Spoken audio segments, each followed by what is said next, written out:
Hello everybody, I'm Lynn Burkhead along with Jeff Kriet and Jeff Kriet. But what a lot of people don't know about you, Jeff Kriet, is that it's really not Jeff Kriet, it's Captain Jeff Kriet. That's right. I have a 100-ton master captain's license and do a lot of offshore fishing. You're serious about this? Yes.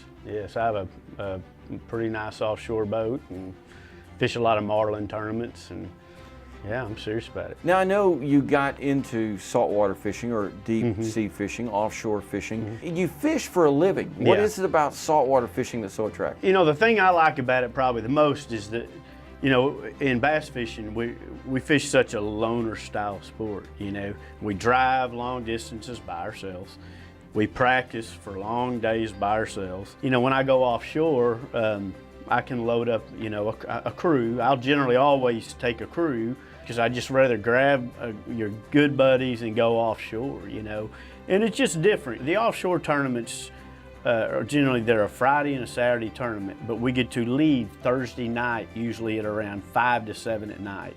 We'll run all night and then be hopefully where I want to be by lines in the next morning. You'll fish all that day, and then in most marlin tournaments, and then it's lines out at night and then lines back in. You just have to be back, you know, wherever whatever the port you came out of, you know, by a certain time. I know marlin tournaments is something that you've gravitated to in recent years, but I also know that you've enjoyed going out fishing for tuna and other things that you're going to keep for the table. Yeah, tuna fishing, marlin's my favorite, but tuna is probably my second favorite. So if marlin's number one and tuna's number two, how would you round out your top 5 of deep saltwater fish? I love to catch grouper.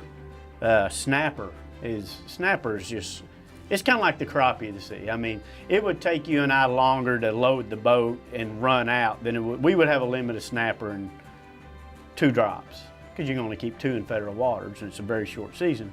I really like it all, and that's the thing I like about the offshore deal. It's different every day.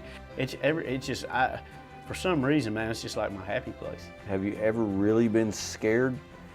I have been scared.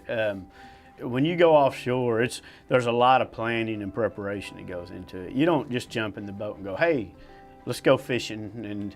But I did one time. I was fishing, and I was actually, I wasn't the captain. I was the mate on that. It was actually a charter trip, and I was helping. And we ran out a pretty long ways, and we got back in a big northern hit. And I mean, the wind's probably blowing 45, 50 miles an hour. And it was miserable. I mean, it was scary, and it was miserable. Now the captain was a really good captain, so I mean, I trusted him. But it was not. And when I got back to shore, at that point in time, you could have bought my offshore boat for $1, because I didn't want any part of it. I was like, dude, I'm done. I'm never going again. Jeff Kriet, he's one of the best in the bass fishing game, and he's pretty salty in the saltwater game too. If you'd like to learn more about our anglers and what they do on the water when they're competing in Major League Fishing and off the water, go to our website, majorleaguefishing.com.